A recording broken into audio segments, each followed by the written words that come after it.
In fact पहले तो मेरा सवाल ये होगा कि आज पूरा दिन आप कॉन्फ्रेंस में बिजी रही हैं, बड़ा अच्छा इनपुट आपकी तरफ से आया है, बट बाकी लोग भी बोले हैं,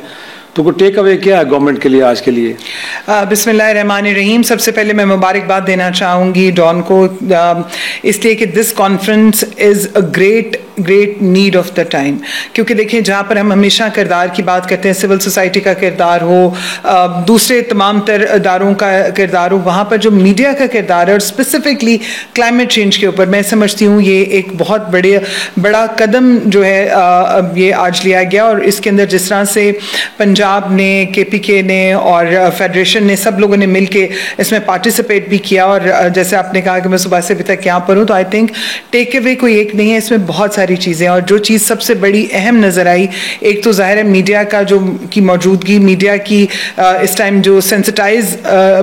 इन अ वे, जिस तरह मैंने खुद भी कहा कि this is a great time कि इस टाइम जो मीडिया है वो एक इंटरनेशनल मीडिया कॉकस बने जो कि क्लाइमेट चेंज के ऊपर हो, और उसके ऊपर एक प्रेशर ग्रुप जो है वो बन सके जो कि क्लाइमेट के बारे में अवेयरनेस जो है वो दे। दूसरी जहाँ तक टेक अवेज की बात हुई, आप देखें हर सेशन जो है उसके अंदर किसी एक मुल्क की नहीं, एक कोलैबोरेशन की बात हो रही है, कोलैबोरेटिव अप्रोच की बात हो रही है, लर्निंग की बात हो रही है, और किस तरह से एक मुल्क दूसरे मुल्क को सपोर्ट कर सकता है। So you know the regional solutions, that is very much important. और जहाँ तक पाकिस्तान की बात है, चाहे वो कॉप का फोरम हो, चाहे वो कोई और फोरम हो, पाकिस्तान ने हमेशा कोशिश की है कि हम क्लाइमेट डिप्लोमेसी को लेकर आगे बढ़े। और गुज़श्ता under the leadership of the honourable prime minister Mian Mohammad Shahbaz Sharif sahab के लीडरशिप के अंदर, जो कि इस मिनिस्ट्री के मिनिस्टर ऑफ इंचार्ज भी हैं, हमारा विजन भी यही है कि हम लोगों ने किस तरह आगे से आगे बढ़ना है, क्लाइमेट डिप्लोमेसी को जो है हमने वो किस तरह से स्ट्रॉन्ग करना है, और ना सिर्फ ये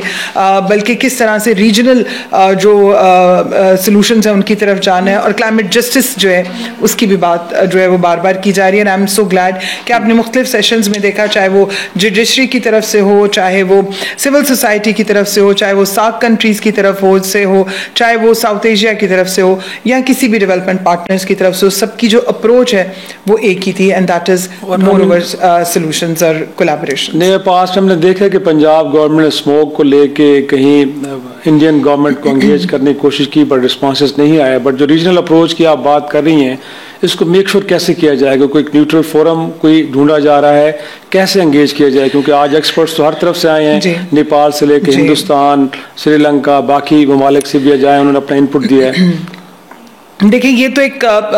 जैसे बहुत सारे दूसरे ममालिक आए, और जहाँ तक बात है कि इंडिया की अगर आप बात करते हैं, तो पाकिस्तान ने हमेशा बात करने के लिए अपने आप को रेडी भी रखा है। और हमने आपको पता है CM पंजाब मरीम नवाज शरीफ साहिबा ने इसमें कैसे जो है वो पहल भी की, और उसके अलावा कॉप के अंदर भी उसी अपनी लीडरशिप की जो इनपुट्स हैं उनको लेते हुए हम आगे भी बढ़े, और वहाँ पर भी हम लोगों ने कोशिश की। I think the most important कि किस तरह तमाम तर जो देखिए न्यूट्रल फोरम, इससे बड़ा न्यूट्रल फोरम क्या होगा कि मीडिया के जो लोग हैं वो बैठे हैं, जहाँ पर जो बात, और आज के दौर में it's like you know everything is on your one click. Social media का दौर है, आप यहाँ से कोई चीज़ अपलोड करते हैं, वहाँ कोई दूसरा, यहाँ बोल रहे हैं, दूसरी जगह पे पूरी दुनिया आपको देख रही है। सो आई थिंक कि तमाम तर ममालिक जो हैं एशिया रीजन के या साउथ एशिया रीजन के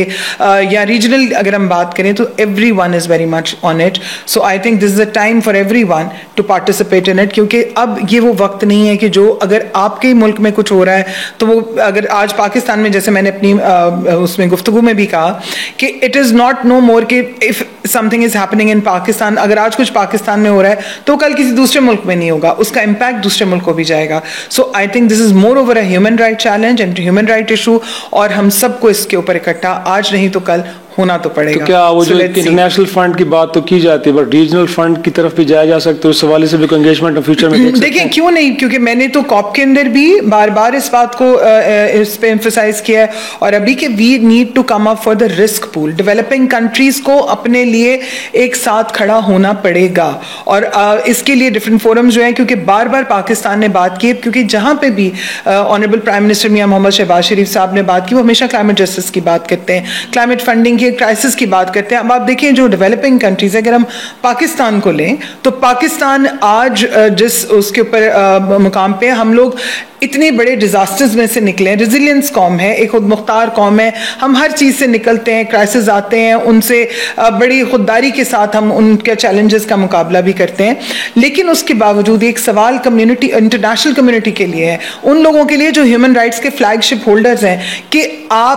आपको सबसे ज़्यादा देखना है कि ये मुल्क जो अपनी नीड्स को पीछे करके जो इम्पॉर्टेंट है उसको पीछे करते हैं और अर्जेंट को कवर करते हैं। So I think this is something very important. और जब बात होना शुरू हो गई है तो डेफिनेटली वो दिन दूर नहीं है कि जब रीजनल रिस्क पूल्स या रीजनल सोल्यूशंस के ऊपर जल्द से जल्द जो है वो किया जाएगा। और मैं आपको बताती चलूँ कि COP29 के अंदर मेरा जो सबसे ज़्यादा फोकस था अंडर द लीडरशिप के ऑनरेबल प्राइम मिनिस्टर की, वो यही था कि हम रीजनल सोल्यूशंस के ऊपर चलें, हम रिस्क पूल की बात करें, हम वल्नरेबल कंट्रीज की बात करें और कोलैबोरेशंस और सॉल्यूशंस की बात करें। और देखा जाए तो डेवलपिंग कंट्रीज बिलखुसूस पाकिस्तान जैसे ममालिक तो रिसीविंग एंड पे, हमारा गोया कि कंट्रीब्यूशन तो कहीं 1% से भी कम है। बट ऐसी कॉन्फ्रेंसेस पिछले दिनों जैसे बाको में आप जिक्र कर रही हैं, वहाँ प्रेसिडेंट के आपने पाकिस्तान को, तो डेवलप वर्ल्ड का जो एक तरह से रिस्पॉन्स है उसके बारे में कुछ बताएं कि क्या इस इशू को वाकई ग्लोबली बड़ा सीरियसली लिया जा रहा है और जो रिस्पॉन्सेज होने चाहिए वैसे हैं, या वहाँ पे एक मायूसी में नजर आती है? देखिए जहाँ तक डेवलप्ड कंट्रीज की बात है, डेवलप्ड कंट्रीज तो अपने एक मुद्दे के ऊपर फिक्स है। आप देखिए लॉस एंड डैमेज फंड जिसको लोगों ने समझा, क्योंकि देखिए जब हम पाकिस्तान आते हैं तो सबसे पहला सवाल होता है आप कितने पैसे लेकर आए, लेकिन वो उसकी डेप्थ में नहीं जाते। Now thanks to the media houses की उन्होंने उन चीज़ों को एलैबोरेट किया और बातों को क्लियर किया। देखिए लॉस एंड डैमेज फंड जैसे बना, उसके अंदर जो प्लेजेस किए गए डेवलप्ड ममालिक की तरफ से वो अभी तक मुकम्मल नहीं हुआ। अभी भी जो नेगोशिएशंस हुई और उनके अंदर जो रकम का जिक्र किया गया, पहले 200, 150, फिर 200, और जिस तरह पाकिस्तान ने अपना केस, ना सिर्फ अपना बल्कि सबके लिए केस पुटअप किया, तो फिर जाके कहीं वो नंबर जो है वो इंक्रीज हुआ, लेकिन वो अमाउंट भी जो पैसा है वो 2035 की बात है। हम तो आज की बात कर रहे हैं, आज वल्नरेबिलिटी है, आज क्राइसिस है। 2035 जो सा है, पता नहीं उसमें कौन होगा कौन नहीं होगा, जरूरत तो आज की है। सो आज की जरूरत को पूरा करने के लिए, आज की इश्यूज को देखने के लिए, बारहा हमें बजाय ये कि देखिए मैं बहुत क्लियरली एक बात को समझती हूँ, बजाय ये कि आप दूसरों की तरफ देखें, जरूरत इस अमर की है कि हम खुद कैसे इन चैलेंजेस में से निकल सकते हैं। और इंशाल्लाह मैं उम्मीद करती हूँ कि जिस तरह के रीजनल सोल्यूशंस की हम बात कर रहे हैं, हम पाकिस्तान जिस तरह इंशाल्लाह डे बाय डे जो इकॉनमी है स्टेबल हो रही है, तो इस तरह इंशाल्लाह हम उम्मीद करते हैं कि हम इसी तरह आगे भी बढ़ेंगे। और सबसे इंपॉर्टेंट ये कि क्लाइमेट चेंज के फोरम के ऊपर, क्योंकि ऑफ कोर्स हम लोग वल्नरेबल मुल्क हैं जो इस टाइम जैसे देखा जाए तो टॉप 5 पे जो है रैंकिंग्स आती हैं, और इस तरह के और कई जगहों पर अब पाकिस्तान की हद तक चैलेंजेस में है। सो हमें ज़रूरत है इस समर की कि हम बार बार ना सिर्फ बात करें, याद दहानी कराएं और अपना जो काम है वो भी जारी रखें। क्योंकि ऑब्वियसली मैं हमेशा कहती हूँ कि पाकिस्तान के ऐसे रेजिलियंस हमारे लोग हैं, खुद मुख्तार हैं, इतने मजबूत असाब के लोग हैं। हैट्स ऑफ टू मेरे मुल्क की तमाम तरह बहनें, बेटियाँ, माएँ, बच्चियाँ, कि जब सैलाब हो, कुछ हो, जो भी तूफान आफत गुजरती है, उनकी अगली सोच ये होती है कि अपने बच्चे को कैसे रोटी देनी है, अपने घर वाले को कैसे देखना है। So I think this is something which is about Pakistan. और इंशाल्लाह हमारा जो काम है हम करते रहेंगे, और हम इसी तरह जो है वो हर फोरम के ऊपर आवाज़ को भी रेज करेंगे, लेकिन इसके साथ साथ अप्रोच जो है उसको भी सीधा रखेंगे। लेकिन पिछले 2 साल पहले हमने क्लाइमेट चेंज को भुगता, बहुत बड़ी फ्लडिंग पाकिस्तान में, बिलखुसूस सिंध के अंदर लोग डिस्प्लेस हुए, और अब गोया कि खुशहाली का खतरा है। कहा यह जा रहा है कि शायद आने वाले अरसे में जो गंदम की फसल है कहीं 40% डिक्लाइन नज़र आ रहा है। तो इन चैलेंजेस को लेकर गवर्नमेंट ने अपनी कोई स्ट्रेटजी इन प्लेस है कि आगे वक्त में अगर ये प्रॉब्लम्स हमें फेस करने पड़े तो उससे कैसे निपटेंगे? कोई प्रायोरिटीज हमने सेट की है? देखिए जहाँ तक प्रायोरिटीज की बात है, आपको